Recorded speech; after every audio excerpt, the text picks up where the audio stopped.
이 18장은 모세의 그 광야 학교 페다고지 오브 갓, 모세의 광야 학교가 아니라 하나님의 광야 학교, 페다고지 오브 갓, 하나님의 교육 중에서 이제 가정과 또 교회에 적용하는 원리를 이렇게 오늘 좀 전체 풀로는 아니고 일단을 이렇게 보여주십니다.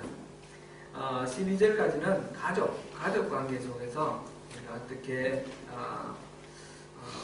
훈련 받아야 되는지, 어떻게 신앙생활을 해야 되는지 그걸 보는 거고, 13절부터 27절까지는 교회 공동체 안에서 어떻게 하면 좋은지. 이게 이제 이스라엘은 하나의 국가이기도 하지만 큰 교회입니다. 그래서 이스라엘 교회, 그 신약에서 교회를 예표하는 것이 구약의 이스라엘입니다. 그래서 교회에서 어떻게 우리가 신앙을 훈련받고 또 세워나가야 될지 그거를 오늘 우리 한번 살펴봅니다. 지금 이제 그 바로 앞에 있었던 일은 머리바에서 반석을 깨뜨리고 하나님께서 생수를 이렇게 흘려져 보내주신 그 일이었습니다. 그 반석을 깨뜨린 그 자리를, 그 반석 그 이름을 뭐라고 했어요? 그 자리 땅 지명을 마사 또는 머리바라 불렀습니다. 그죠? 마사는 하나님을 시험했다는 뜻이고, 머리바라는 것은 이스라엘 자손이 다투었다 그런 뜻입니다. 예. 그리고 그 땅 이름을 그렇게 지었고, 그 다음에 이제 아말렉과의 전쟁. 그러니까 내적으로 우리 공동체 안에도 끊임없이 우리 안에 그런 개인 같은 개인 속으로도 끊임없이 내 안에 적이 있다는 거죠. 하나님의 말씀을 바로 순종하고자 하는 그런 마음이 있는가 하면 옛사람의 죄의 음성이 계속 도전해 오는 겁니다. 그래서 내적인 적도 있고, 또 아말렉과 같이 외적인 적도 이 영적 전쟁을 걸어오는 수많은 그런 상황들이 있다는 것을 우리가 보았고요. 그 다음에 오늘은 이제 두 가지 사건입니다. 첫 번째는 이드로가 모세를 방문하는 사건입니다. 이드로는 모세의 장인인데 미디안의 제사장이라고 했습니다. 미디안은 이 시나이 반도 저쪽 끝에 사는 그런 부족입니다. 그 이스라엘 그 팔레스틴 지방 아래쪽 가데스 바니아 근처 그쪽에서부터 시작해서 이 홍해가 이렇게 쑥 들어가 있지 않습니까? 시나이 반도를 중심으로 쑥 들어가서 이렇게 양쪽에 바다가 있는데, 오른쪽 바다 끝 에시온 게벨이라는 그 항구가 있는 그쪽 무렵에서 이쪽 요즘 치는 사우디아라비아 땅 있죠. 이집트 땅과 사우디아라비아 땅 이쪽에 그게 에돔이라는 게 있고, 에돔 아래쪽에 그게 위치하는 지역에 널리 퍼져 있던 그런 종족입니다. 아말렉족. 끊임없이 이스라엘하고 아말렉은 계속 싸웁니다. 지난번에 우리가 봤듯이 아말렉은 하나님을 대적하는 그런 세력을 대표하는 종족이 바로 아말렉족입니다. 특별히 우리가 영적으로 피폐해지고 지쳤을 때, 그럴 때 걸어오는 그 싸움, 이것을 아말렉이 대표하고 있습니다. 아말렉은 항상 이스라엘 백성들이 이렇게 행군하는 과정 속에서 뒤처진 사람들, 예를 들어 임산부라든지 노인이라든지 어린이라든지 이 행군에 같이 따라가지 못하고 불가피하게 뒤처지는 경우가 있어요. 가능하면 같이 움직이지만 그러나 뒤처지는 경우가 있는데 그런 사람들을 습격을 해가지고 약탈해가는 아주 비열하고 아주 치사한 그런 무리들로 대표된 게 아말렉입니다. 근데 제가 지금 막 헷갈렸죠. 아말렉을 얘기를 하다 미디안을 지금 얘기를 하려고 하는데 이게 헷갈렸습니다. 한참 얘기하다 보니까 내가 지금 뭘 얘기하고 있지? 아말렉은 그 아래쪽에 있고, 지금 제가 말씀드린 에시온 게벨 쪽 동쪽에 있는 여기는 미디안의 지역입니다. 죄송합니다. 미디안이 지금 에시온 게벨 근처로 해서 이 시나이 동편 그리고 지금 사우디아라비아 영토 이쪽에 메디나 뭐 이쪽에 해당되는 그 지역에 있던 종족이 미디안입니다. 모세가 애굽에서 떠나서 미디안에 가서 그 미디안에서 그다음에 이 목동 노릇을 했죠. 그래서 지금 홍해를 걷는 지점이 미디안의 주 무대가 이제 이 사우디아라비아이기 때문에 홍해의 이 양쪽 가지 중에 왼쪽 가지가 아니라 오른쪽 가지가 이렇게 주장하는 사람들도 있어요. 나름대로 또 뭐 일리가 있는데 주요 미디안의 무대가 그쪽이기 때문에 그런 이야기가 나옵니다. 그렇게 하시고 이쪽에 있던 그 지역에서 이미 이스라엘 사람들이 홍해를 건너서 이 광야에 들어와서 지금 한 달 넘어 2달 정도 지내갔는데 그 사이에 소문이 다 퍼진 거예요. 소문이 다 퍼져서 미디안 제사장 이드로가 하나님이 모세와 자기 백성에 행한 일, 곧 이집트에서 10가지 재앙, 그리고 홍해를 건너고 마라 선물을 달게 하고 그 다음에 메추라기 또 만나 주신 거, 이 모든 일들 지금 여기 이제 머리바 사건, 그 다음에 아말렉과의 전쟁 사건, 이 전체 소문이 끊임없이 동쪽으로 지금 전달되어 가는 중입니다. 나중에 이제 여호수아와 함께 여리고를 입성할 때 라합이 그 소문을 일찍부터 듣고 있었다 그러지 않습니까? 그쪽으로 가나안 땅으로 다 소문이 나 있고 이렇게 소문이 퍼지는 가운데서 이드로가 그 소식을 다 듣고 이제 가족들을 데리고 모세의 진영으로 왔습니다. 그러니까 데리고 온 가족이 2절에 보니까 모세의 장인 이드로가 모세가 돌려보냈던 그의 아내 십보라와 그의 2 아들을 데리고 왔으니 그랬습니다. 모세의 아내 이름은 십보라였고요. 2 아들을 데리고 왔습니다. 2 아들 하나 이름은 게르솜이라. 이는 모세가 이르기를 내가 이방에서 나간 애가 되었다 하며 하나 이름은 엘리에셀이라. 이는 내 아버지의 하나님이 나를 도우사 바알의 칼에서 구원하셨다 하더라. 이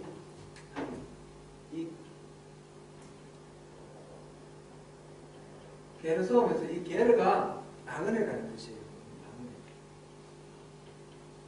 이 솜은 거기에 그러니까 거기에서 나그네였다. 이게 이제 게르솜이라는 이름이고, 엘리는 엘이 하나님 그런 뜻이잖아요. 그죠? 근데 리는 소유격 마이가 이런 뜻이에요. 그래서 나의 하나님이라는 뜻이에요. 이거는 엘리는 나의 하나님.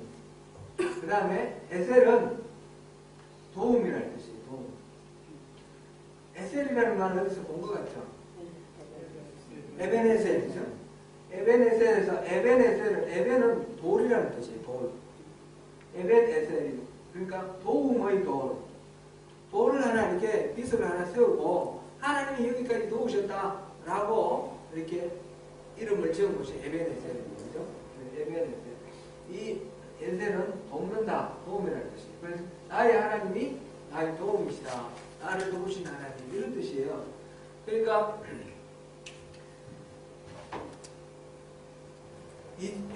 바알의 칼에서 나를 구원했다. 바알의 칼에서 구원하셨다.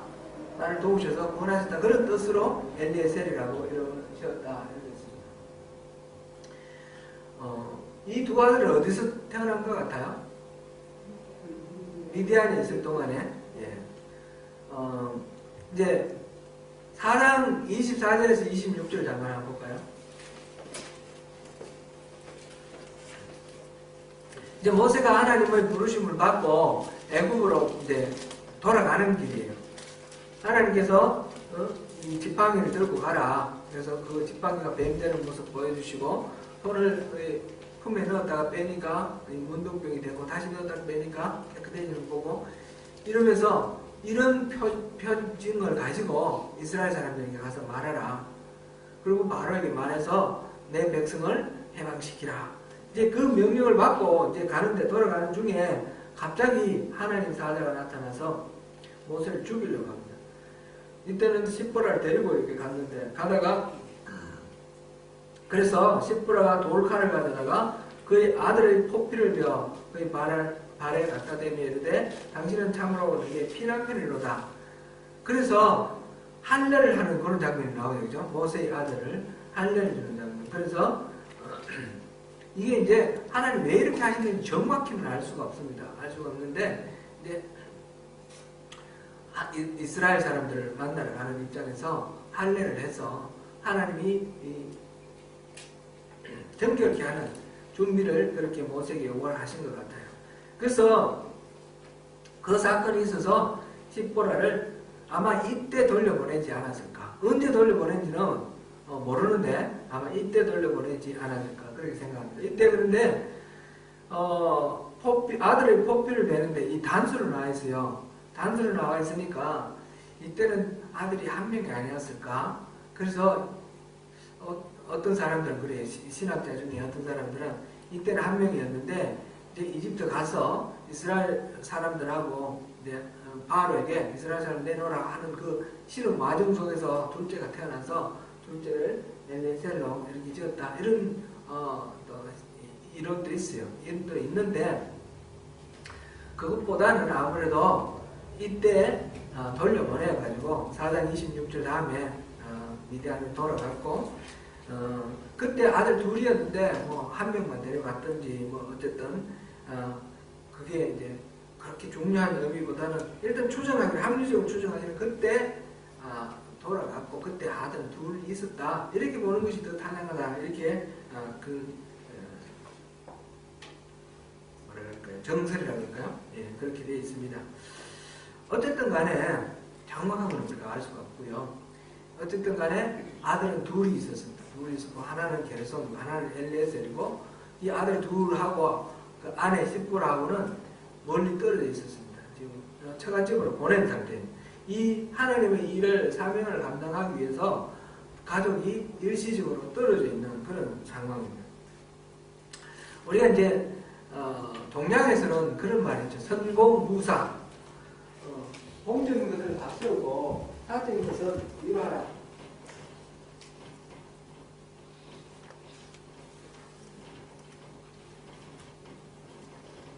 그래서 공무원들이 어디 출장 갈 때 뭐 이렇게 가족을 데려가면 그건 이 경우에 따라서 아주 고위공직자는 데리고 갈 수 있는데 법으로 좀 이제 세분화되어 있지만 기본적으로 대체적으로 일하러 갈 때 가족 데려가면 안 돼요. 그러면 벌 받거든요. 공적인 걸 우선해야 되는데 자꾸 사적인 걸 이렇게 마음 뺏기면 안 된다. 그래서 동양에서도 이런 사상이 있죠. 이런 사상이 있습니다. 근데 공적인 일을 맡은 사람이 어떤 사적인 이익을 앞세우고 그걸 챙기다 보면 아주 심각한 그런 문제가 생기죠. 오늘 우리 한국에서 지금 아주 풍전등화의 위기가 지금 계속 이렇게 진행되고 있는데 공사 구분이 안 돼가지고 그런 것 같아요. 최고의 통치자인 대통령이 그 부분에 이렇게 좀 취약해서 분별이 안 돼가지고 아주 심각한 그런 상황이 있는데 우리가 크든지 작든지 어떤 일에 있어서 항상 공사는 잘 구분을 해야 되고 공적인 부분을 먼저 우선해야 됩니다. 성경적으로 우리 하나님의 일을 하는 사람들은 어떻게 해야 되느냐, 하나님의 부르심을 받는 사람들은 어떻게 해야 되느냐, 그것이 뭐 리드인지 아닌지 팔로우인지 어떠든지 하나님 사람은 어떻게 해야 되느냐 하는 그런 우리 질문을 갖게 되는데 이제 마태복음에 보면 그런 이야기가 있어요. 마태복음 우리 8장 한번 보겠습니다. 8장 21절.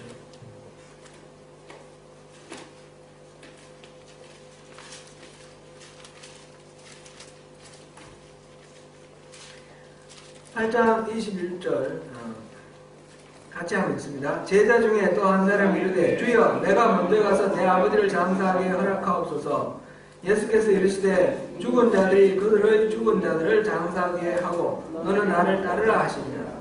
모든 사람에게 이런 요구를 하신 건 아니었어요. 말 앞에서는 한 서기관이 예수님을 따라가려고 어디든지 따라가겠습니다 그랬더니 나는 여우도 굴이고 그 다음에 공중에 새도 거처가 있는데 인자는 머리 둘 곳이 없다 그래서 거절을 했어요.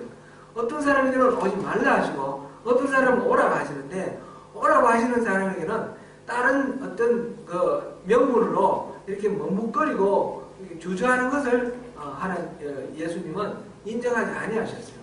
우리 아버지 장사하고 가겠습니다. 지금 이 아버지가 문맥으로 봤을 때 아버지가 지금 돌아가셔서 지금 장례 기간이다 그런 건 아닌 것 같아요. 아버지가 연로하신데 아버님 돌아가실 때까지 내 아버지 모시고 나중에 따라가겠습니다. 그런 얘기인데 우리 주변에 이렇게 우리 전도하다 보면 그렇게 말씀하시는 분 많죠. 우리 부모님이 불교를 믿으시는데 우리 부모님 돌아가실 때까지 내가 교회를 갈 수가 없습니다. 이렇게 말씀하시는 분들이 있어요. 그런데 예수님께서는 죽은 자들이 그들의 죽은 자들을 장사하게 하고 너는 나를 따르라. 그거는 맡기라는 거죠. 맡기고 지금 낭낭 결단하라. 그런 말씀을 하셨어요. 마태복음 10장 37절을 보시겠습니다. 10장 37절. 마태복음 10장 37절.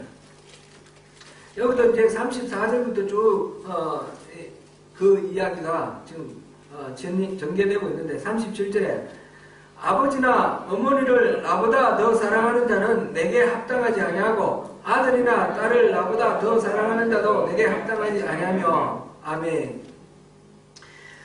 예수님께서는 이 부르실 때 다른 어떤 이유를 대고 머뭇거리는 것을 원하지 아니하시고 단호하게 결단할 때는 단호한 결단이 필요하다라는 것을 강조하십니다.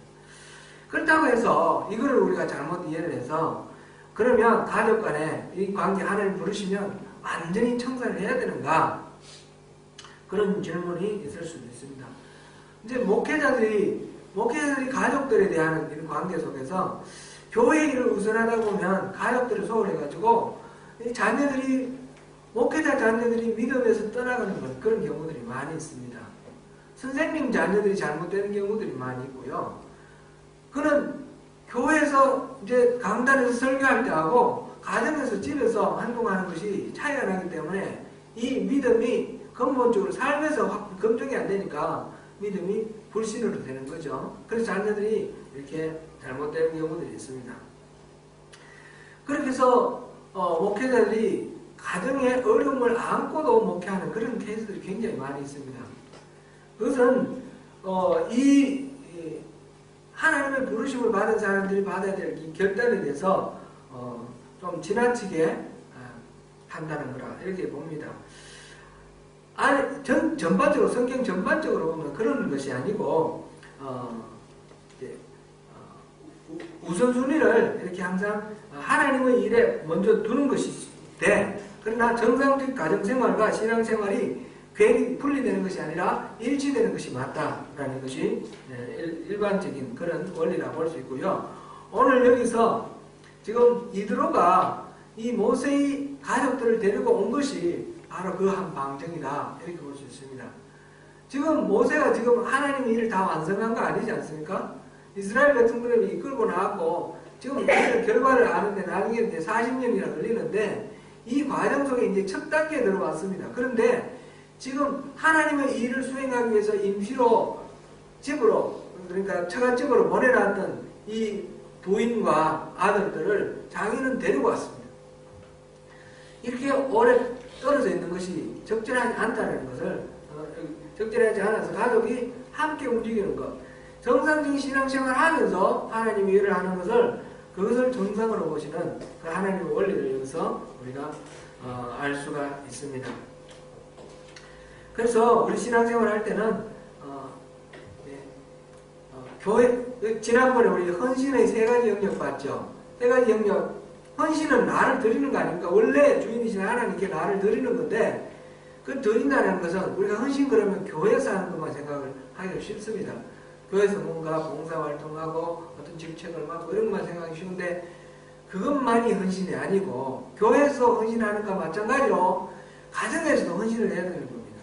가정에서도 자기 욕망대로 살아가지 않고 가족들을 위해서 하나님은 이 가족들을 내가 섬기도록 나에게 주신 내 이웃입니다. 내 몸과 같이 사랑하라고 주신 그 이웃입니다. 그래서 가족들을 섬기는 그 일에 우리가 헌신해야 되는 것이고, 우리 생활 현장, 가족, 직장에서 또는 학교, 거기서도 마찬가지로 내가 똑같이 헌신을 해야 되는 겁니다. 일하고 공부하고 하는 일들도 이것이 세 가지가 균형을 이루어야 되지, 어느 한쪽만 비대해지고 한쪽은 이렇게 무시되면 그건 정상적인 신앙생활을 할 수가 없습니다.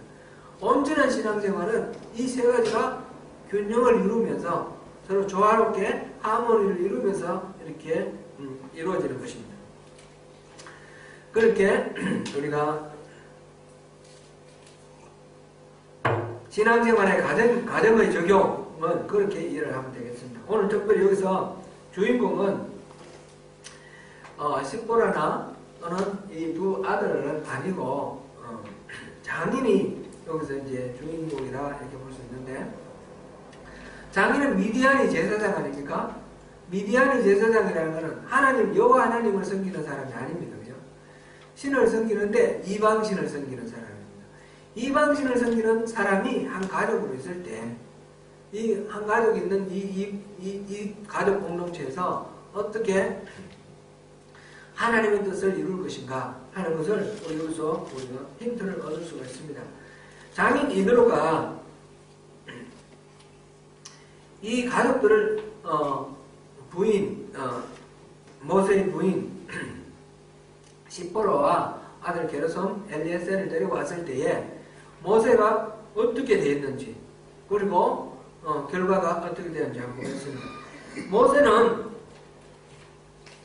여기서 이 이야기, 이 스토리에 중요한 게, 여기서 하나님이 하신 일들로 인해서 모세가 자기 신앙을 고백하고 또 그 말을 이드로가 듣고 이러는데, 전체적으로 봤을 때 가장 중심되는 인물, 중심 키워드라고 할 수 있을까요? 중심 인물, 주인공은 누군가, 이제 이드로가 지금 방금 주인공이라고 하셨는데 그런 차원이 아니라 이 이야기 18장 1절부터 12절까지 이드로에게 복음이 전파되는 이 과정 속에서 가장 중요한 존재는 누구냐 하면 하나님입니다. 하나님이 주어입니다. 하나님이 하신 일이 지금 증거가 되는 것이고, 하나님이 하신 일이 지금 증언이 되는 것입니다. 지금 1절 보겠습니다. 1절 중간에 보면 1절 처음부터 보겠습니다. 모세의 장인이며 미디안 제사장인 이드로가 하나님이 모세에게와 자기 백성 이스라엘에게 하신 일, 곧 여호와께서 이스라엘을 애굽에서 인도하여 내신 모든 일을 들으니라. 이드로가 뭘 들었는데, 그 듣는 이야기가 뭐냐면 하나님이 하신 일을 들었다는 것입니다. 하나님이 여기서 모든 일들을 하는 주체가 되신다는 것을 봅니다. 모세는 미디안을 떠나서 이 애굽으로 갈 때 모세의 신분은 한간 목동이었습니다. 그 장인 이드로의 양을 치는 그런 목동에 불과했습니다. 40년 동안 들판에서 양만 치던 그런 사람입니다. 근데 이 사람이 가서 지금 돌아올 때는 어떻게 되어 있습니까? 장정만 60만, 어린이 또 노약자, 여성 포함해서 한 200만 정도 되는 한 나라의 민족을 이끌고 오는 민족의 영도자가 되어 있고, 국가의 지도자가 되어 있습니다. 왕과 같은 그런 존재입니다. 그러나 여기에서 이 이야기에서 모세에게 초점이 맞춰져 있지 않고 하나님에게 초점이 맞춰져 있습니다. 모세도 스스로에게 초점을 맞추지 않고 하나님께 초점을 맞춥니다. 8절에 보니까 모세가 여호와께서 이스라엘을 위하여 바로와 애굽 사람에게 행하신 모든 일과 길에서 그들이 당한 모든 고난과 여호와께서 그들을 구원하신 일을 다 그 장인에게 말하며, 이렇게 여호와께서 하신 일에 대해서 지금 말하고 있습니다. 그래서 여기서 그 갈 때와 올 때 이런 크나큰 변화가 있었지만 그건 모세 자신이 변화된 것이 아니라 하나님이 그렇게 해주시는 하나님 하나의 도구에 불과한 자신, 그러니까 자기에게는 전혀 관심을 두지 않고 그 모든 일들을 하신 하나님, 하나님께 초점을 맞추고 있습니다. 하나님이 이 모든 일을 행하신 주어이시다는 것을 우리가 볼 수 있습니다. 그리고 모세가 이 일을 이야기를 할 때 장인에게 그 이야기를 하나하나 다 얘기해 주는데, 장인에게 말을 할 때에 그것을 자기의 이야기로 그렇게 이야기를 하고 있습니다.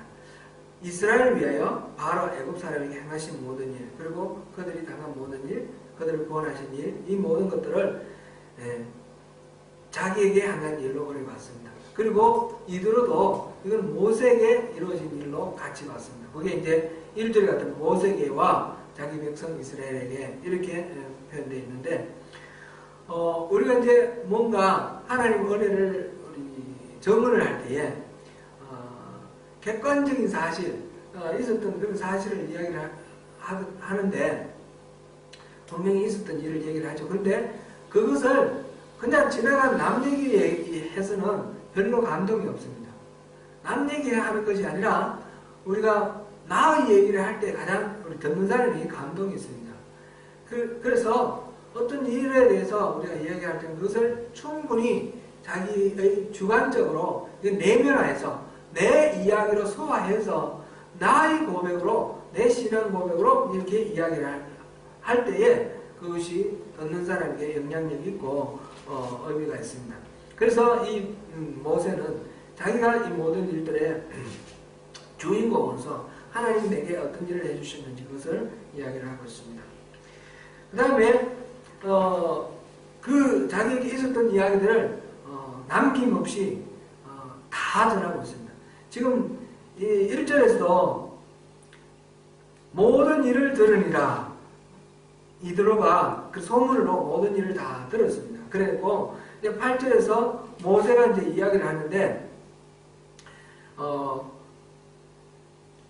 여호와께서 이스라엘을 위하여 바로와 애굽 사람에게 행하신 모든 일과 길에서 그들이 당한 모든 고난과 여호와께서 그들을 구원하신 일을 다 그 장인에게 말하며 모든 다 이런 말이 들어있습니다. 자신에게 일어난 일들을 충분히 최선을 다해서 이렇게 전하는 이 모세의 이 이야기가 그래서 이드로에게 설득력이 있고, 이것이 그냥 지나가는 이야기, 처음으로 소문을 들었을 때 이야기보다도 더 직접 들으니까 더 실감이 나게, 이 일을 하신 하나님은 어떤 분이시구나 하는 것을 점점 더 가까이 실질적으로 실감나게 알아가는 그런 과정이 됩니다. 이드로는 신을 알았습니다. 그래서 신을 섬기는 그런 제사장이었습니다. 그런데 이제 그 신이 누군가, 그 신을 알게 되는 것입니다. 보면 11절에 이제 내가 알았도다. 여호와는 모든 신보다 크심으로 이스라엘에게 교만하게 행하는 그들을 이기셨도다. 이제 이드로의 이해가 충분한 이해는 아닙니다. 모든 신들이 여러 신들이 있고 그 중에 제일 힘센 신 정도로 이렇게 지금 이야기를 하는데, 신은 한 분뿐입니다. 신은 여호와 하나님 한 분뿐이시고 나머지 것들은 신이 아니에요. 잡귀들이에요. 잡귀들이고 다른 사람들이 다 신이라고 숭배하는 것들은 다 잡귀들이에요. 그런데 이드로는 이제 그 잡귀를 신으로 알고 있다가 지금 여호와가 신 중에 가장 큰 신이다, 이 정도로 이제 알게 됐습니다. 그 정도로 알고 그 다음에 12절에 가면 같이 번제를 드리고 희생제물을 드리고, 희생제물을 감사제물로 드리는 이런 장면을 보고 함께 떡을 나누는 거 보면 하나님께로 이제 돌아오는 그런 장면이, 그런 것으로 이해할 수 있습니다. 이드로가 하나님을 믿게 되었다, 이렇게 이 구절을 통해서 그렇게 판단을 할 수 있는데, 이것은 모세가 그 지나간 일들을 단순히 이런 일이 있었다, 객관적 사실로만 아니라 그 사실, 객관적 사실이 바로 내가 겪은 경험이고, 내가 바로 가족인 내가 이렇게 체험한 그런 하나님이라는 것을 충분히 이렇게 말했을 때에 그것이 이루어졌습니다. 우리 가족 중에 믿지 않는 사람이 있을 때에, 우리 가족 중에 있죠. 우리 형제들, 우리 부모가 안 믿을 수도 있고, 그럴 때에 우리가 기본적인 것은 결국 내가 만난 하나님을 증거하는 것이 가장 효과적이고 가장 기본적인 거죠. 나는 하나님을 이렇게 만났다. 내가 만난 하나님이 이런 분이시다. 내게는 이렇게 일하셨고 나는 이런 경험 속에서 나는 분명히 하나님은 이런 분으로 내가 믿고 따른다. 이렇게 말할 때에 가족들은, 믿지 않는 가족들은 자신은 체험하지 못했지만 가까운 피부치 가족이 체험한 것으로 인해서 그것이 자기에게 실감이 되는 그런 경우가 되겠죠. 제가 처음 초신자 때 그런 경험이 생각이 납니다. 아직 믿음이 연약할 때 잘 이 성경 말씀도 충분히 이해가 안 되고 믿어지지 않을 때에 이제 여러 가지 이야기 중에 하나가 이제 방언이 있어요. 방언이 있는데 이 새벽기도 가서 사람들이 막 방언하는 걸 들었어요. 막 큰 소리로 막 방언하면서 막 기도하는데 이상하더라고요. 저렇게 하나? 지금 무슨 소리인가? 처음에는 들어보려고 막 들었는데 그냥 의미 없는 말 같아요. 따다다다다다다 그러는 것도 있고 뭐 이렇게 하는데 아이 저거 괜히 뭐 그냥 그런 거겠지 그랬는데 방언에 대해서 이제 잘 이해가 안 되고 또 믿어지지도 않고 또 뭔가 이런 좀 궁금하다기보다는 뭐 저런 게 다 있어 이런 식의 거부감 같은 그런 게 있을 텐데 이제 제 아내가 방언하는 걸 들은 거예요. 어느 날 그전에는 제 아내가 방언하는 걸 못 들었어요. 못 들었는데 집회를 하는데 많은 사람들이 이렇게 모여서 부흥회하는 중에 다 끝나고 말씀 끝나고 이제 함께 이제 합심해서 통성으로 막 기도를 하는데 이제 어느 순간에 모두 조용히 시키는 거예요. 우리 강사 목사님이 다 조용히 시키고 한 사람만 놔두고 그냥 다 조용히 시키는데 그 한 사람이 바로 저 사람이에요. 저 사람이 이제 방언하는 거예요. 근데 방언을 이제 한 소절 방언하고 한 소절 한국말로 하고 한 소절 방언하고 한 소절 통변을 하는 거예요. 신기하더라고요. 남들이 할 때는 이상하고 뭐 저런 게 다 했어 그러면서 거부감이 들었는데 제가 또 이렇게 또 끔찍이 또 애끼는 사람 아닙니까? 그래서 그 사람이 그렇게 하니까 더 신기한 거예요. 그래서 야 저런 것도 있네. 그래서 마음이 열리기 시작합니다. 그전에는 거부감으로 뭐 저런 게 있어 했는데 이제 마음이 열려서 이런 게 있네 이렇게 되더라고요. 그게 이제 생각이 나서 말씀드리는데 우리 신앙의 어떤 경험이 우리가 가까운 피부치가 이렇게 얘기를 할 때는 남들이 얘기하는 거하고 다르게 우리가 와닿지 않습니까? 그래서 내 체험은 아니지만 더 가깝게 내가 내 체험을 생각하면서 그게 그런가? 그럴 수도 있나? 이러면서 호기심을 가지게 되고 마음이 열리게 되고 그럴 때 주님이 은혜를 부어주시면 믿음이 이렇게 열리는 겁니다. 이드로에게 하나님은 이 모세의 이 이야기들 이런 것들을 통해서 하나님이 모든 일들을 하셨고 그것이 남 일이 아니라 바로 그 가족인 모세의 일로 이렇게 주관적인 것으로 충분히 이렇게 전해졌을 때 그것이 이드로에게 하나의 중요한 어떤 생각의 변화의 그런 계기가 되었습니다. 그래서 이드로는 여기서 즉각 반응을 하게 됩니다. 반응하는 것이 이제 9절, 10절, 11절, 12절을 나옵니다. 9절에서 이드로가 여호와께서 이스라엘에게 큰 은혜를 베푸사 애굽 사람의 손에서 구원하심을 기뻐하여 이제 그 소리를 듣고 이 하나님이 일하신 걸 보니까 이게 엄청난 이제 은혜로운 일이지 않습니까? 그래서 기뻐하는 반응. 그 다음에 두 번째 이드로가 이르되 여호와를 찬송하리로다. 너희를 애굽 사람의 손에서와 바로의 손에서 건져내시고 백성을 애굽 사람의 손 아래에서 건지셨도다. 하나님의 일하심을 높이고 기리고 싶은 마음이 우러나오는 겁니다. 그래서 하나님을 찬송하는. 그 다음에 11절에 믿음의 고백을 합니다. 이제 내가 알았도다. 여호와는 모든 신보다 크심으로 이스라엘에게 교만하게 행하는 그들을 이기셨도다. 누구도 하나님을 섬기는 이스라엘, 하나님이 택하신 이스라엘, 하나님 자기 백성으로 삼으신 이 이스라엘을 이기지 못한다. 그런 것을 깨달았습니다. 왜? 바로 이 하나님이 가장 위대하신 진짜 신 하나님이라는 것을 알았기 때문에 그렇습니다. 그 다음에 12절입니다. 모세의 장인 이드로가 번제물과 희생제물들을 하나님께 가져오매 곧 공동 예배를 하게 되고 아론과 이스라엘 모든 장로가 와서 모세의 장인과 함께 하나님 앞에서 떡을 먹으리라. 떡을 먹었다. 이거는 제사를 드리고 그 다음에 서로 교제함으로 제사 제물을 나누어 먹음으로 이 제사를 완성시켜나가는 것입니다. 여기서 번제물과 희생제물, 희생제물은 아마도 감사제물인 것 같아요. 감사제는 화목제, 화목제 중에 서원제 있고 감사제 있죠. 화목제는 특징이 그거지 않습니까? 이 제물을 같이 나눠 먹는 거, 그죠? 같이 나눠 먹는 거. 그래서 하나님과의 이 관계가 이제 터져서 이제 하나님을 믿게 되고 화목제물을 드리면서 이제 제사를 드리고 그리고 이제 함께 이 이스라엘 장로들하고 그 떡을 나눠 먹습니다. 이 떡을 나눠 먹는 것은 24장에 보면요, 24장 한번 보시겠습니다.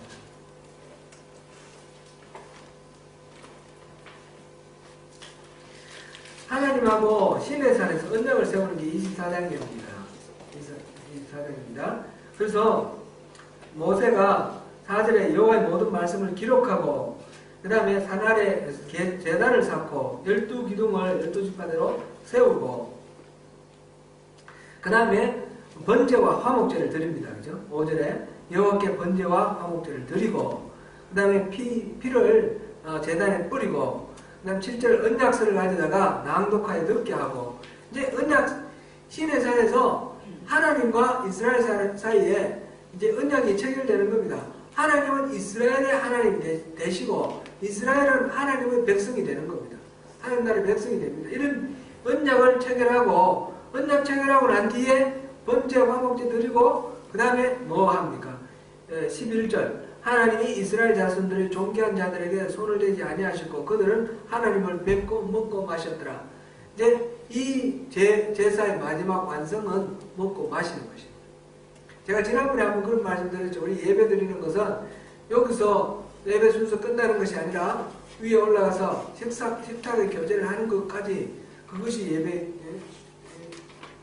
예배가 이렇게 그것으로 예배가 완성된다고 말씀을 드렸습니다. 성찬은 우리 초대교회에서는 항상 이 초대교회에서는 말씀을 듣는 거 하고 그 다음에 성찬식을 했습니다. 성찬식. 근데 성찬식은 지금 하는 이런 성찬식이 아니라 우리가 식탁을 교제하는 이런 성찬식입니다. 식탁을 교제를 하면서 예수의 피와 살을 나누는 그래서 성찬식이라고도 하고 애찬식이라고 하죠. 그렇게 이 두 가지가 함께 구성된 게 바로 예배입니다. 초대교회 예배는 말씀 듣는 것과 성찬식 이것이 하나다. 그래서 오늘날 우리도 어떤 교회에서는 매주 성찬식을 하는 데가 있고요.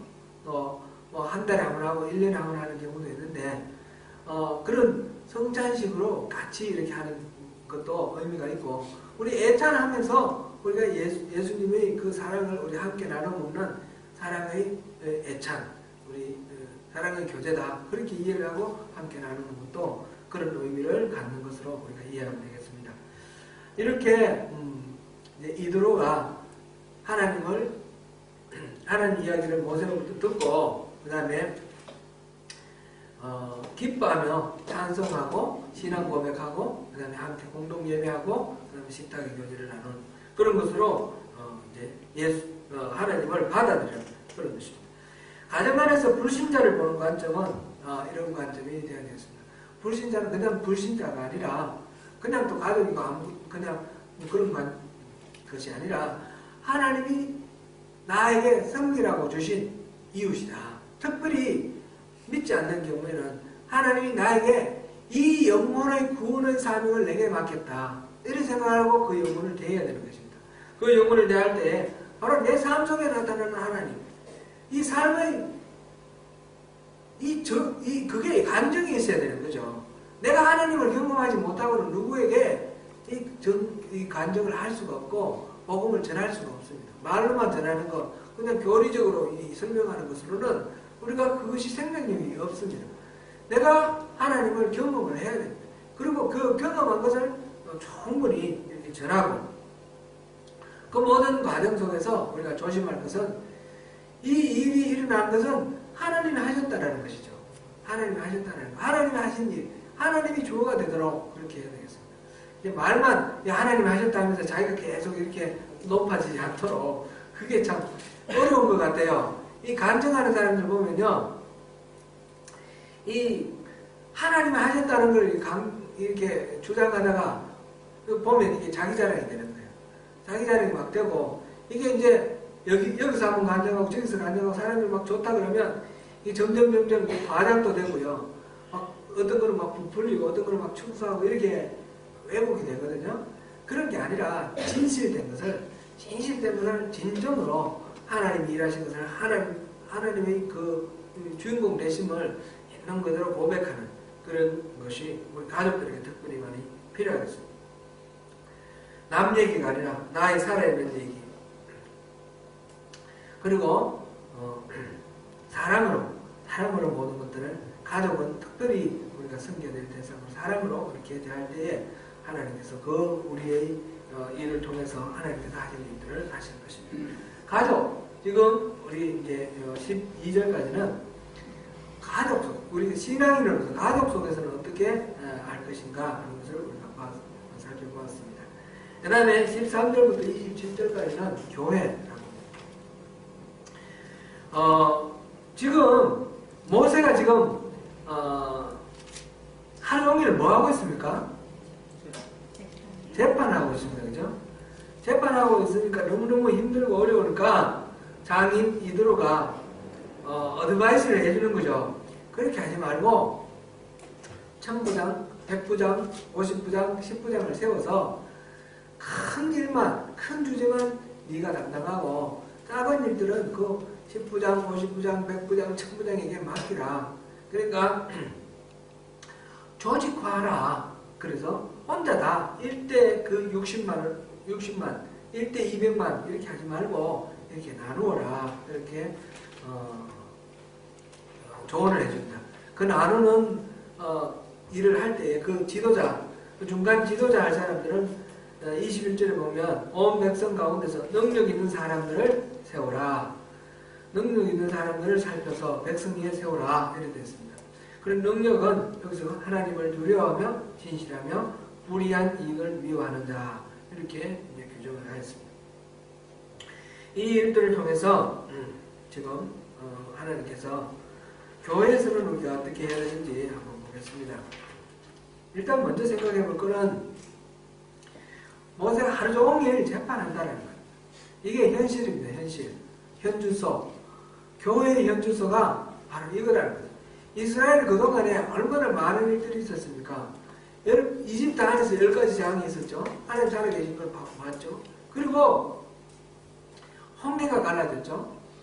그 다음에 그 머리바 마라의 물 달게 하는 그런 과정 받고 엘림 그 12 물샘 그것도 봤고요. 79의 그 야자수 종려나무 그 오아시스를 통해서 하나님께서 그 목마름을 다 채워주시는 하나님 봤고, 아침마다 만나를 내려주시고 또 메추라기를 주셔서 저녁에 메추라기를 주셔서 배부르게 고기도 먹게 해주시고, 이제 반석을 깨뜨려서 물이 나게 하시고 아말렉을 물리쳐 주시고, 이것도 그냥 뭐 무력으로 싸우는 게 아니죠. 이 모세가 손 들고 있으면 이기고 손 내리면 지는, 명백하게 하나님이 싸워주시는 그 싸움, 그것을 우리가 이 이스라엘 사람들이 다 봤습니다.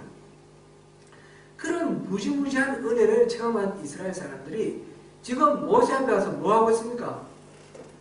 재판하고 있습니다. 재판. 지금 그 하나님의 은혜를 경험했는데도 불구하고 이 재판을 한다는 것은 서로 내가 옳다, 네가 옳다, 이게 싸우는 거 아닙니까? 그죠? 끊임없는 다툼, 분쟁, 싸움이 있다는 것입니다. 이들이 지금 텐트 치고 있는데 내가 텐트 요거 박아놨는데, 말뚝 박아놨는데, 저 사람이 여기 박아가지고, 요거 몇 개 무너졌어요. 아니면, 내 끈을 저 사람이 발로 가서 차버렸어요. 이런 식의 아주 사소한 일들, 그런 것들 가지고 멱살 잡고 싸우다가, 지금 재판하러 온 거예요. 뭐, 물건이 없어서가 뭐 그런 것도 있을 거고, 뭐, 온갖, 여기서 큰 문제는 없을 거 아니겠습니까? 대부분 뭐 사소한 일들입니다. 이런 일들과 꼭 엎치락 뒤치락하고 싸우고 찢고 뽑는 이 존재들이 바로 이스라엘 존재들입니다. 이것을 재판하고 있습니다. 바로 앞에 그 머리바, 물이름이 그 머리 반석에서 물이 나왔는데 그 이름 머리바라 그럴 때 머리바가 르비딤, 그 땅, 머리바, 마사가 싸움이라고 그랬는데, 거기서 그렇게 이 모세에게 대들고 싸우고 했던 사람들인데, 이제는 자기들끼리 서로 싸우면서 모세에게 이렇게 소송을 제기하고 있습니다.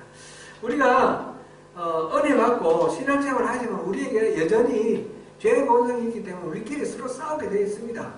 싸우는 것 자체는 사실상 당연하다고 봐야 되지 아주 특별하다고 볼 건 아닙니다. 근데 싸우는데 이 싸움을 어떻게 해결할 건가? 우리가 서로 의견이 다르다는 거.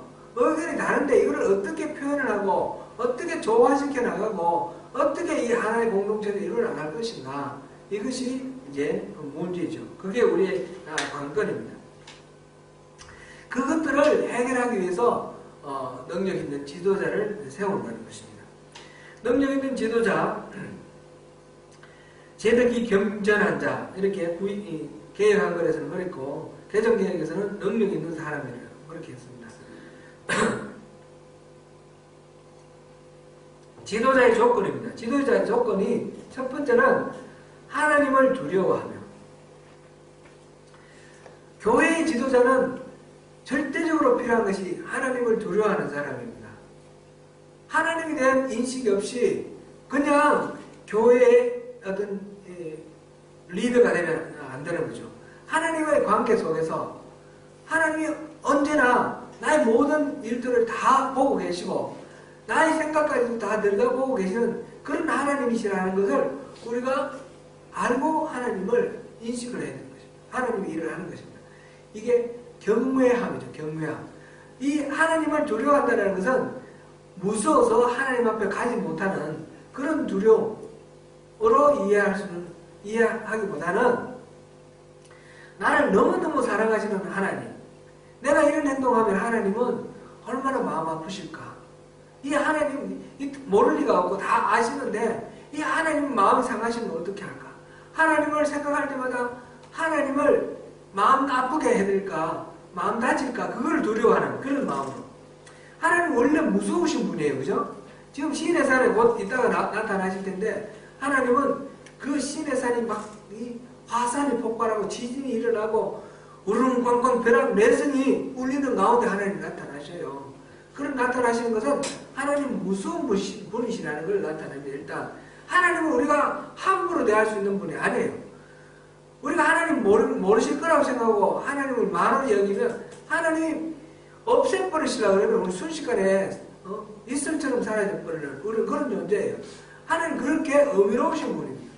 그래 어미로우신 분으로 우리 하나님이신데 그 하나님을 인식하되 그 하나님을 그러니까 가볍게 만원히 여기면 안 되겠죠. 그러나 그래서 무서워서 하나님에게는 근처에도 못 가고 나는 차라리 그 무서운 하나님 안 만날래요. 그래서 숨어서 하나님으로서 멀어져 가는 그런 것이 아니라 하나님 백성으로서 그 무서운 하나님이 나를 사랑하셔서 나의 모든 이 일거수일투족을 다 보시고 너무너무 사랑하셔서 내가 실수할 때마다 아파하시고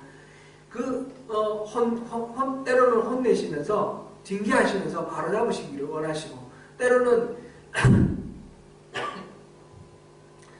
예언자를 보내시고 선지자를 보내시며 경고하시고 이렇게 끊임없이 우리 삶 속에 개입하시면서 우리가 하나님의 마음에 합한 그런 삶을 살기를 원하시는 그 하나님의 마음을 품고 하나님 마음 다치지 않도록 그렇게 하는 사람, 하나님과의 관계가 바로 되어 있어서 하나님을 경외하는 사람, 이 사람이 리더가 되어야 된다는 것이죠. 교회의 리더는 반드시 하나님을 경외하는 사람이 되어야 됩니다. 이제 교회에서 이렇게 현대 교회에서 리더를 세우고 이럴 때 투표도 하고 그러지 않습니까? 투표를 해서 다수를 받는 사람이 이렇게 선출되기도 하고 3분의 2 어떤 규정이 있어서 그렇게 선출되기도 하는데, 사람들의 그거는 신망을 얻는 것을 의미하는 것이지, 그런 식으로만 해가지고 사람들로만 신망을 얻어서 교회 리더가 되면 안 된다는 거죠. 그거는 누가 어떻게 할 수가 없으면 스스로 판단을 해서, 하나님 경외함이 없으면 이거는 리더로서 나서면 안 된다는 것을 또 생각해 봐야 되겠습니다. 하나님을 두려워하는 것이 첫 번째 능력이고요. 두 번째로는 진실하며 불의한 이익을 미워하는 자, 이렇게 되어 있습니다. 진실한 사람, 그 사람은 믿을 만하다, reliable, trustworthy, 그 사람은 신뢰할 만한 사람이다, faithful한 사람이다, 그렇게 우리가 인정하는 사람이 되어야 됩니다. 그러니까 이 사람은 책임감이 있는 사람이죠. 충성된 사람일 겁니다. 충성되지, 말만 이렇게 번드르하게 하고 실제로는 실천이 안 되는 사람을 우리 신뢰하기는 어렵지 않습니까? 여기서 진실하며, 이 말은 지난번에 우리가 이거 봤는데, 영어 단어로는 faithful도 되고 trustful도 되고 여러 가지 있겠지만, 제가 볼 때는 가장 적절한 단어는 integrity, 이게 가장 좋은 것 같아요.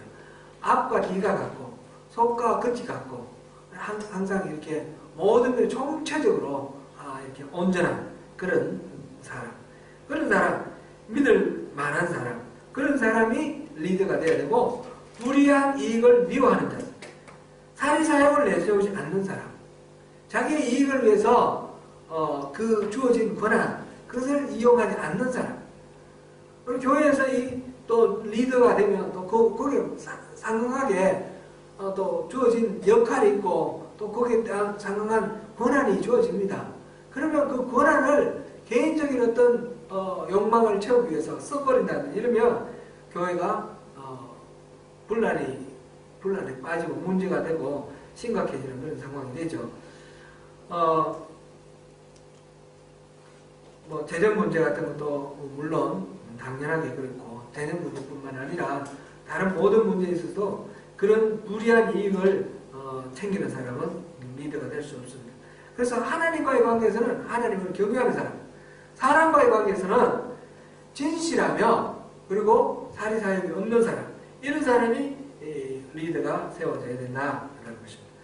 이드로가 그 조언을 한 것이지만 굉장히 일리가 있습니다. 그죠? 그래서 1000부장, 100부장, 50부장, 10부장 이렇게 삼아라 그랬습니다. 여기서 모세가 이제 이드로의 이야기를 받아들여서 조직화해서 모세가 큰 스트레스 받는 그 일들, 과중한 업무에서 해방되고 이렇게 해결되는 것을 통해서 조직화는 좋구나, 이렇게 이제 우리가 이제 결론을 얻습니다. 그런데 이제 여기서 생각해야 될 것은,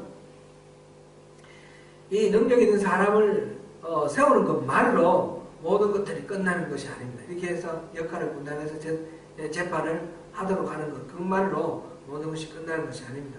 모세가 한 일은 재판만 해줬습니까? 재판만 해준 건 아니죠. 16절에 보니까 그들이 일이 있으면 내게로 오나니 내가 그 양쪽을 재판하여 하나님의 율례와 법도를 알게 하나이다. 재판 자체가 종착지가 아니라 재판을 통해서 하나님의 법도와 율례를 알게 해주는 겁니다. 모세가 그 역할을 했는데 1000부장, 100부장, 50부장, 10부장이 똑같이 그 역할을 다 할 수 있을까요?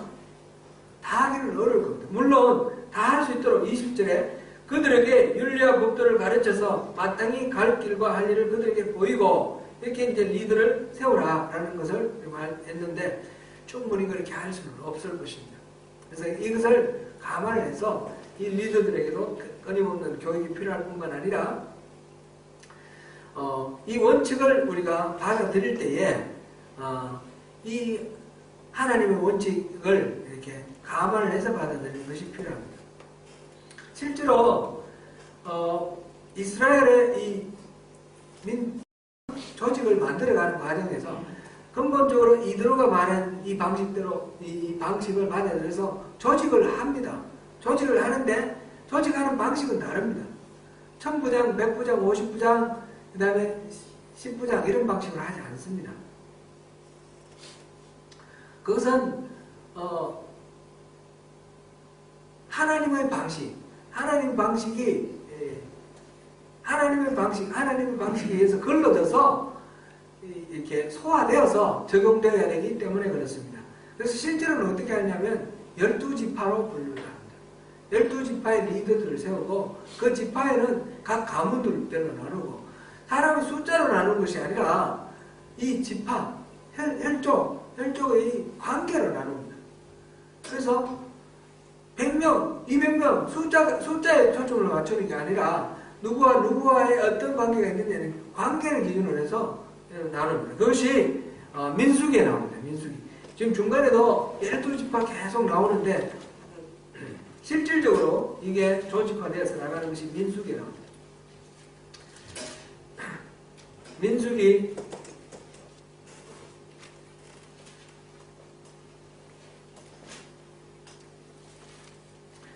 여기 이제 인구조사를 하죠. 민수기 1장에서부터 인구조사가 쭉 나옵니다.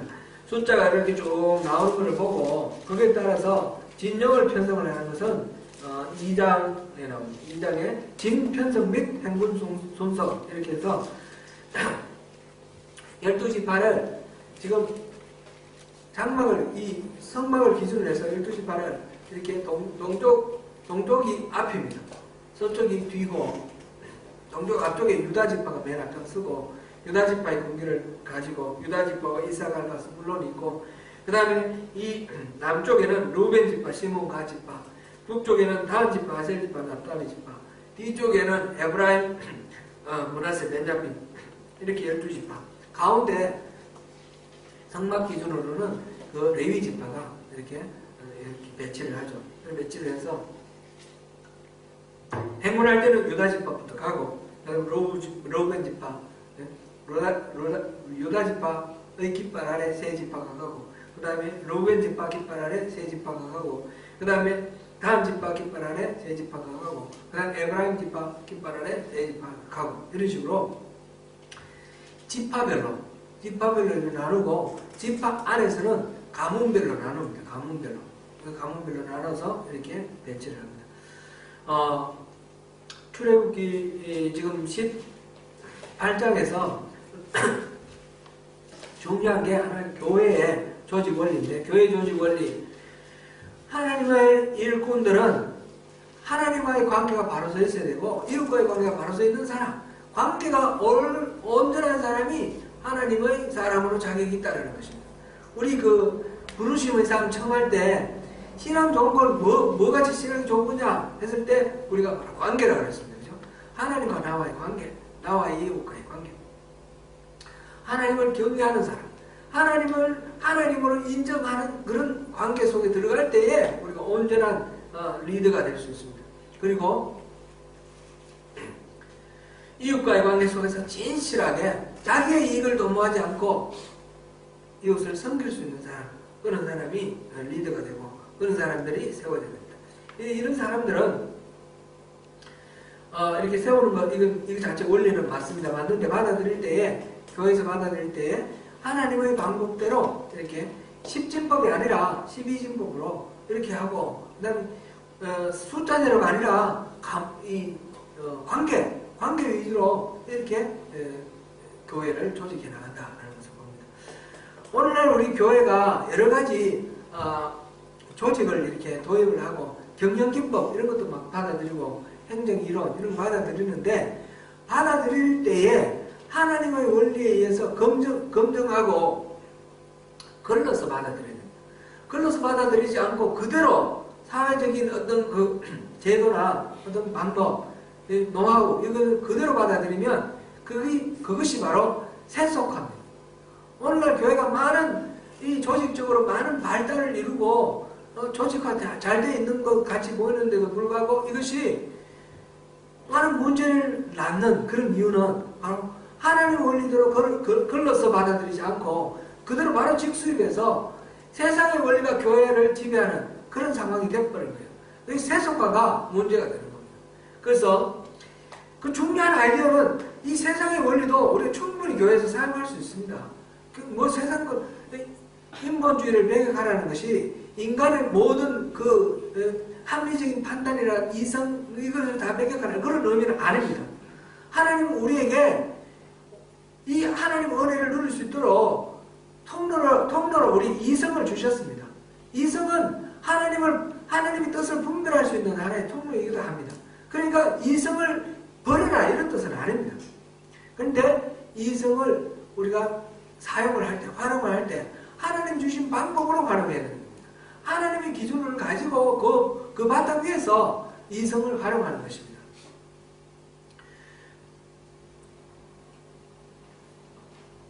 여기서 이드로의 어드바이스를 받아들이는 이 모세, 하나님의 원리를 우리가 여기서 힌트를 보고 이것을 통해서 하나님께서 교회를 더욱 의미 있게 그렇게 만들어가는 것입니다.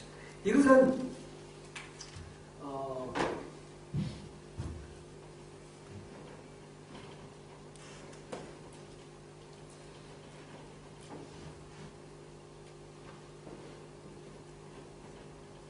효율성과 효과성이라는 말을 한번 생각해 보겠습니다. 효율성, 효과성. 영어로는 이게 효율성이 efficiency죠. efficiency. 스펠링 맞나요? 효과성은 effectiveness.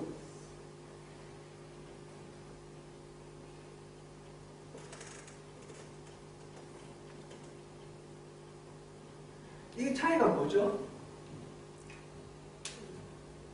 이거는 같은 자원을 투자를 해서 얼마나 많은 성과를 얻어내느냐 하는 것이 효율성입니다. 효과성은 이 자원을 많이 투자했거나 적게 투자했거나 어떤 효과가 나타났느냐 안 나타났느냐 그걸 말합니다. 이제 교회에서는 이 하나님의 그 자원을 투자를 해서 뭔가 교회가 뭐 이루어야 되는데 효율성을 중요시하면 이건 세속화가 될 가능성이 많아요. 효율성보다는 효과성을 더 우선해야 돼요. 그 결과가 나타나느냐 안 나타나느냐 그것이 더 중요합니다. 아무리 효율성이 떨어지더라도 나타나야 될 효과가 반드시 필요하면 그것은 아무리 많은 자원을 투자를 하더라도 투자를 해야 되는 겁니다. 예를 들어서 교회에서 우리 아동부가 지금 아동부가 한 명 나왔다 안 나왔다 한단 말이죠. 그러면 이 아동부 얘기, 청년부 얘기하면 더 쉽겠습니다. 청년부 뭐 한 10명 되는데 이 청년부들 우리 청년들한테 이거 모욕이 될지 모르겠는데 청년들은 헌금을 그렇게 많이 안 해요. 그럼 교회에서는 이 청년들한테 많이 투자하는 걸 꺼려하는 그런 경향이 있어요. 그래서 이 청년들은 뭐 헌금도 많이 안 하는데 뭐하러 이렇게 많이 투자하냐 이런 식의 생각을 하는 사람들이 있다는 거죠. 그게 아니라는 겁니다. 현금이 나오느냐 안 나오느냐가 중요한 게 아니라 이 청년들에게 이 젊을 때에 하나님을 만나야 될 그런 하나님이 우리에게 맡겨주신 사명이 있는 겁니다. 우리 청년들을 섬겨야 될 사명이 있는 것입니다. 그래서 우리는 그 재원의 그 많고 적음을 떠나서 이 청년들이 살아날 수 있느냐 없느냐 그것만 보고 이 청년들이 살아날 수 있기 위해서 우리가 많이 투자를 해야 되면 우리에게 부담이 되더라도 많이 투자를 하는 거예요. 그게 이제 효과성입니다. 그래서 교회에서는 효율성을 보는 것이 아니라 효과성을 봐야 돼요.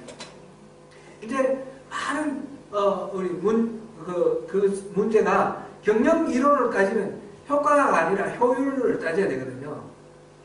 같은 자원을 투자를 해서 더 많은 효과를 얻는 것을 이렇게 추구를 하지 않습니까? 그렇게 교회가 만약 효율성을 추구를 하게 되면 교회는 세속화되고 타락하게 되고 하나님의 사명을 감당하지 못하게 된다는 것입니다. 하나의 예를 제가 지금 들었습니다. 이런 것들 효율성, 효과성 다 사회적인 이론입니다. 이게 경영 이론이고 행정 이론인데 그것을 우리가 쓸 때에 하나님의 원리에 맞게 적용해서 소화를 해서 검증해서 우리가 사용을 해야 된다는 것입니다. 오늘 출애굽기 18장 이 이야기는 가정에서나 교회에서나 하나님은 하나님의 방법대로 우리 가족들을 섬기기를 원하고 우리 이웃을 섬기기를 원한다는 사실. 우리 교회가 조직화되고 가정이 어떻게 굴러가야 되는 이유는 그 목적은 다른 데 있는 것이 아니라 하나님의 백성이 섬김을 받아야 되고 온전하게 세워져야 되기 때문에 그렇습니다.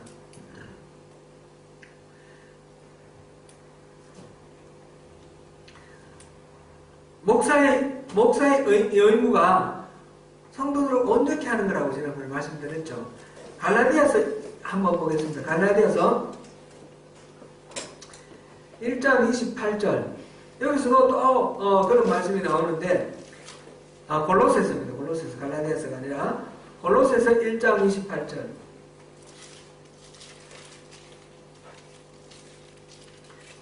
골로새서 1장 28절 같이 한번 읽겠습니다. 시작. 우리가 그를 전파하여 각 사람을 권하고 모든 지혜로 각 사람을 가르치면 각 사람을 그리스도 안에서 완전한 자로 세우려 하매니 이제 목회자뿐 아니라 우리 모든 성도들이 또 다른 사람들에게 복음을 전하고 또 이렇게 또 소그룹 리더나 또는 교사나 이런 다양한 방법으로 우리 다른 영혼들을 섬길 때에 그 섬김의 목표가 뭐냐라는 거죠. 그 목표는 그 영혼을 온전한 자로 완전한 자로 세우는 것이 그게 목적입니다.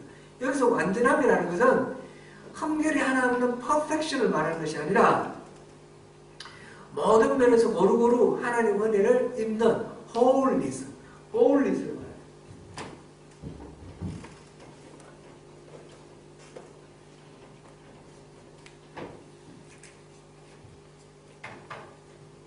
그것이 우리의 목적입니다. 우리 교회가 우리 서로 이웃들끼리 서로 섬기면서 교제하면서 서로 갈고 닦이면서 끊임없이 우리 문제 속에 살아 있습니다. 의견이 다르고 서로 다투고 뭐 이런 문제들이 있을 수밖에 없는데 그런 과정 속에서 하나님 우리를 믿으셔서 온전하게 완전한 자로 세우시기를 원하십니다. 그럴 때 우리 스스로가 그런 하나님이 우리를 양육시키고 우리 교회를 온전하게 세워나가는 그 일에 우리를 쓰시고 우리를 일꾼 삼으실 때에 우리가 순종함으로 나가는 것. 하나님의 원리로 그 모든 것들을 받아들이고 순종하고 나갈 때에 하나님 그 일이 이루어지고 그러면 그 혜택은 누구에게 돌아가느냐? 바로 나에게 돌아오는 것입니다. 하나님이 복 주신다는 것은 하나님 나라를 온전히 이룰 때에 우리가 그 하나님 나라를 온전히 누리게 되는 것, 그것이 우리의 가장 큰 복입니다. 그게 진짜 복입니다. 그 복을 누리는 것을 위해서 우리에게 이 모든 어려움과 고난, 갈고 닦임 이런 것들을 우리에게 겪으라고 하시고 그렇게 이웃을 섬기라고 우리에게 말씀을 하시는 것입니다. 우리가 섬기고 고난을 당하는 것은 우리가 그것으로 손해보고 그것으로 그걸 망하고 우리는 그냥 볼일 없이 끝나라는 뜻이 아니라 그 모든 것들을 통해서 온전한 하나님 나라를 세워나가므로 우리가 하나님 백성으로 하나님 나라를 마음껏 누리는 그런 복의 대상, 복을 누리는 복된 사람이 되기를 원하셔서 우리에게 그 은혜를 주시는 것입니다. 그 복을 다 누리시기를 축원합니다. 기도하겠습니다.